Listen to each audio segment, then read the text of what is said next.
우리는 이번 한 주간 동안에 십자가와 사람들이라고 하는 큰 주제 속에서 십자가의 사건이 있을 때에 그 주변에 있던 사람들을 한 사람씩 살펴보면서 우리에게 교훈을 삼고 있습니다.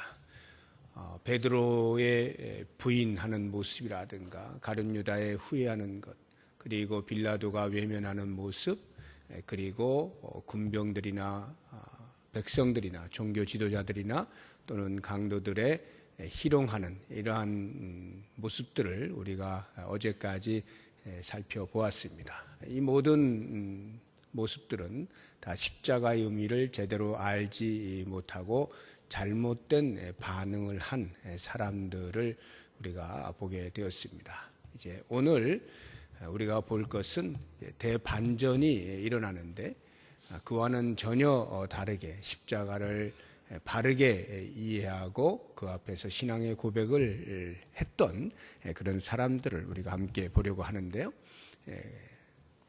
백부장, 그 십자가형을 집행했던 백부장과 그 부하들, 그리고 우리가 이 본문에서는 나타나고 있지 않지만 예수님과 함께 십자가에서 못 박혀 죽었던 양쪽 강도 가운데 한편 강도, 우리가 이렇게 한번 살펴보기를 원하는데요. 먼저 그 한편 강도에 대해서 생각을 해보겠습니다. 오늘 우리가 본 이 본문의 말씀 바로 위에 44절을 보게 되면 예수님을 희롱하고 모욕하고 욕하던 사람들 가운데 강도들이 포함되어 있는 것을 볼 수가 있습니다. 44절에 함께 십자가에 못 박힌 강도들도 이와 같이 욕하더라 해서 예수님을 중심으로 좌우편에 매달려 있던 두 강도도 다른 사람들과 마찬가지로 예수님을 조롱하죠. 당신이 메시아라면 우리를 좀 구원하시오라고 이렇게 조롱하듯 욕을 한 것입니다. 그런데 이 두 강도 가운데 한편의 강도가 시간이 흐르면서 언제인지는 모릅니다. 심경의 변화를 일으키게 돼요. 이 마태복음에는 기록이 되어 있지 않습니다만 누가복음에서 누가가 그것을 기록하고 있는데 한편의 강도가 또 다른 한편의 강도에게 책망을 하는 것입니다. 우리는 어차피 죄를 지어서 그 죄에 응당한 형벌을 받는 것이지만 이 사람은 전혀 죄가 없는 사람 아니냐라고 책망을 해요. 그러면서 예수님께 자신의 생명을 의탁하는 그런 말을 합니다. 주님께서 나를 좀 책임져 주십시오. 당신의 나라에 임하실 때에 나를 기억해 주십시오. 이렇게 자신의 생명을 의탁하는 것을 볼 수가 있어요. 놀랍게도 예수님께서는 별 말씀이 없으셨던 그 십자가 위에서 이 한편 강도의 의탁하는 말을 들으시고 그에 바르게 곧바로 응답을 하시죠.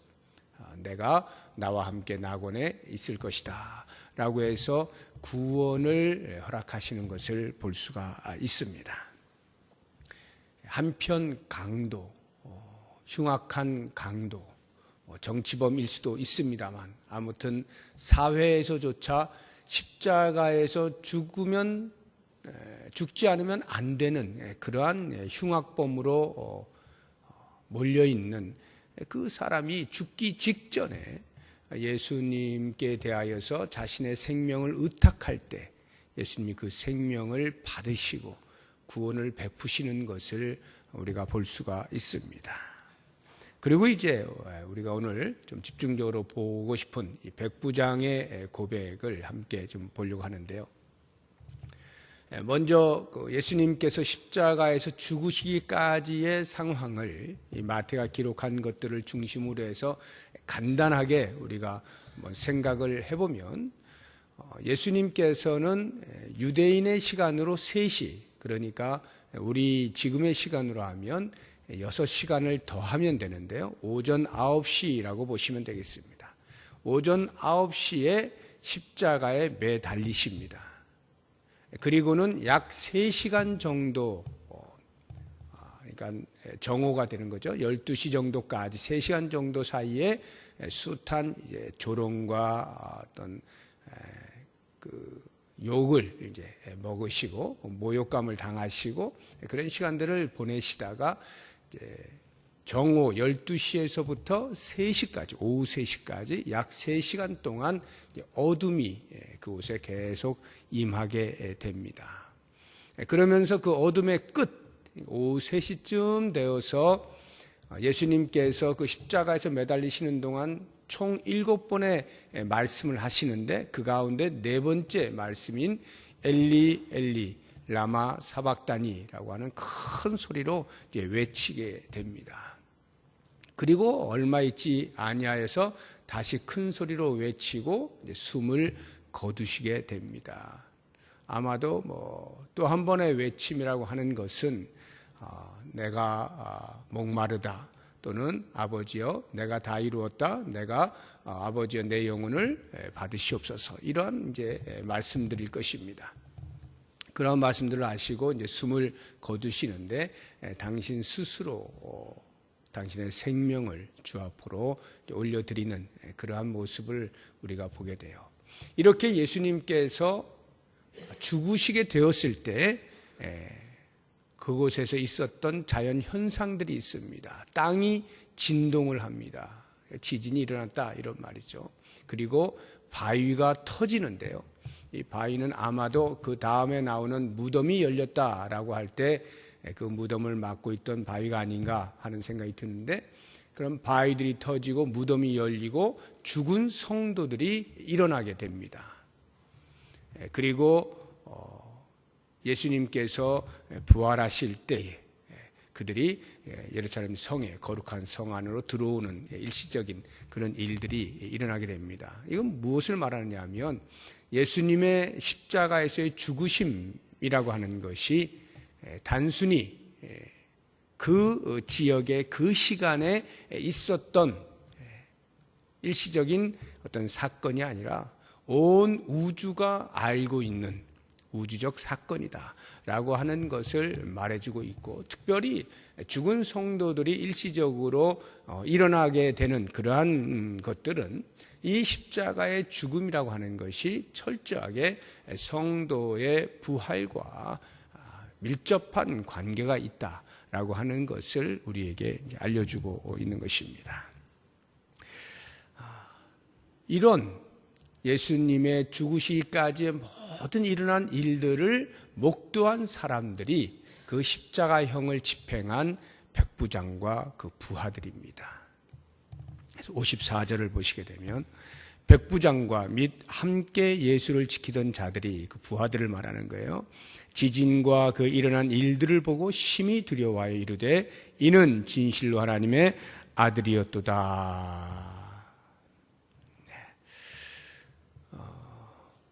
이것은 마가복음에도 나오고 누가복음에도 나옵니다. 마가복음과 누가복음에는 그 부하들의 이야기는 나오지는 않고요, 백부장의 고백으로 이렇게 나오고 있는데요. 특별히 누가복음에 보게 되면 그 백부장이 그 된 일을 보고 하나님께 영광을 돌려 이르되 이 사람은 정녕 의인이었도다, 이렇게 고백하는 것으로 기록이 되어 있습니다. 좀 더 구체적일 수가 있고, 그 백부장의 신앙 고백이 그냥 어떤 높은 사람에 대한 예의적인 차원에서의 고백만이 아니다라고 하는 것을 알려주고 있어요. 하나님께 영광을 돌려 이르되 이 사람은 정녕 의인이었도다. 백부장은 로마 군인입니다. 로마 장교죠. 그 군인 장교가 하나님께 영광을 돌릴 일이 없죠. 지금 예수님을 십자가에 못 박는 전체 진행의 집행관인데, 그 현장 책임자인데 하나님께 영광을 돌릴 일이 없잖아요. 죄인으로 인정하고 인정되어진 그 예수를 십자가에 못 박는, 어떻게 보면 우리 편에서 볼 때는 흉악한 강도보다도 더 책임을 묻고 싶은 그러한 사람 아니겠습니까? 그런데 그 백부장이 그 모든 되어진 일들을 보면서 하나님께 영광을 돌리는 거예요. 이 사람은 비록 내가 죽이긴 했으나 의인이었다. 하나님의 아들이었다. 이렇게 고백을 하고 있는 것입니다. 이 새벽에 우리가 같이 한번 생각을 해보려고 하는 것이 이 십자가가 무엇이냐라고 할 때 이 한편 강도의 고백이나 백부장의 신앙 고백을 통하여서 십자가는 철저하게 인간의 구원과 관련이 있는 사건이다라고 하는 것을 알게 해주는 겁니다. 십자가는 인간의 구원과 관련이 있다. 무슨 말인가 하면 유대인들이 오랜 시간 동안 메시아를 기다려왔고 율법을 지키고 알고 배우고 또 어떻게든지 하나라도 더 지켜보려고 애를 쓰는 그러한 삶을 살아왔을지라도 십자가를 보는 순간 거기에서 인간의 구원을 보지는 못합니다. 메시아를 기다렸던 그 사람들이 메시아를 십자가에 못 박는 그런 어리석음을 범하는 겁니다.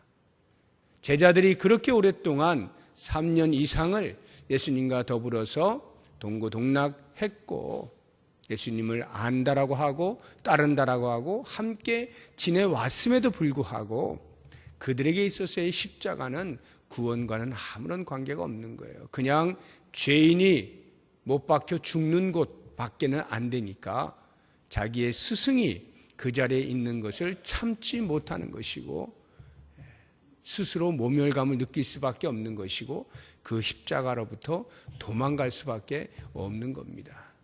그런데 놀랍게도 오히려 우리들이 볼 때에는 손가락질을 하고 죽어 마땅하다라고 말할 수 있는 한편 강도나 또는 그 의인인 예수님을 십자가에 못 박는 일에 전체 책임을 졌던 백부장이 그 된 일을 보고 오히려 십자가의 의미를 깨닫고 구원을 요청하고 예수를 그리스도라 고백하는 이러한 장면을 보게 될 때 십자가는 철저하게 인간의 구원과 관련이 있다라고 하는 것입니다.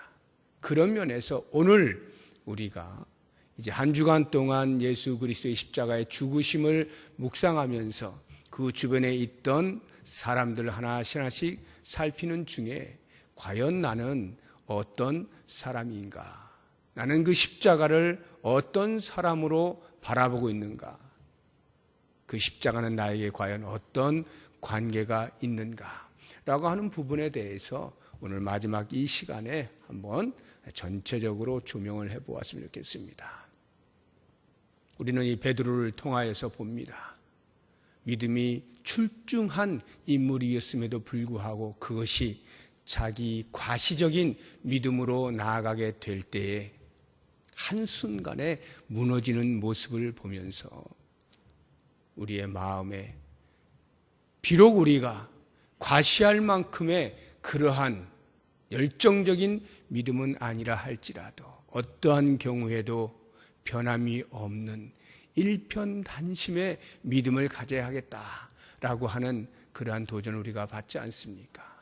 십자가 아래 모여있는 우리가 일편단심으로 변함없이 처음부터 끝까지 주의 편에 서 있기로 다짐을 할 수 있는 그런 시간이 되었으면 좋겠고요.